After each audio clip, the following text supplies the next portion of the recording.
تو کیا تم اس سے انکار کرتے ہو؟ اور ہم نے ابراہیم کو پہلے ہی سے ہدایت دی تھی اور ہم ان کے حال سے واقف تھے۔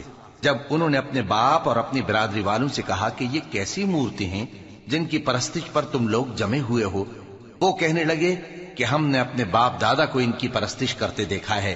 ابراہیم نے کہا کہ تم بھی گمراہ ہو اور تمہارے باپ دادا بھی کھلی گمراہی میں پڑے رہے۔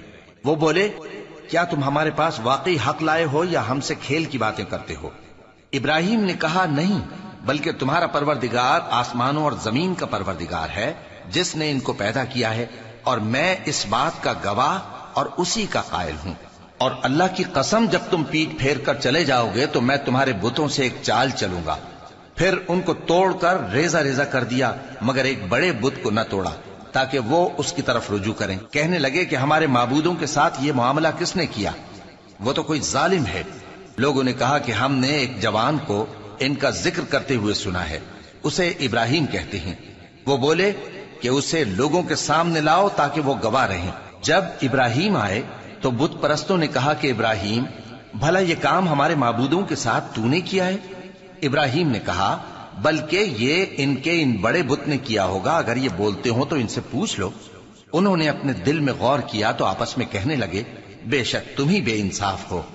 پھر شرمندہ ہو کر سر نیچا کر لیا۔ اس پر بھی ابراہیم سے کہنے لگے کہ تم جانتے ہو یہ بولتے نہیں۔ ابراہیم نے کہا، پھر تم اللہ کو چھوڑ کر کیوں ایسی چیزوں کو پوجتے ہو جو نہ تمہیں کچھ فائدہ دے سکیں اور نہ نقصان پہنچا سکیں؟ تف ہے تم پر اور جن کو تم اللہ کے سوا پوجتے ہو ان پر، کیا تم عقل نہیں رکھتے؟ تب وہ آپس میں کہنے لگے کہ اگر تمہیں اس سے اپنے معبودوں کا انتقام لینا اور کچھ کرنا ہے تو اس کو جلا ڈالو اور اپنے معبودوں کی مدد کرو۔ ہم نے حکم دیا، اے آگ سرد ہو جا اور ابراہیم پر سلامتی والی بن جا۔ ان لوگوں نے برا تو ان کا چاہا تھا، مگر ہم نے انہی کو نقصان میں ڈال دیا اور ابراہیم اور لوط کو اس سرزمین کی طرف بچا نکالا جس میں ہم نے اہل عالم کے لیے برکت رکھی تھی۔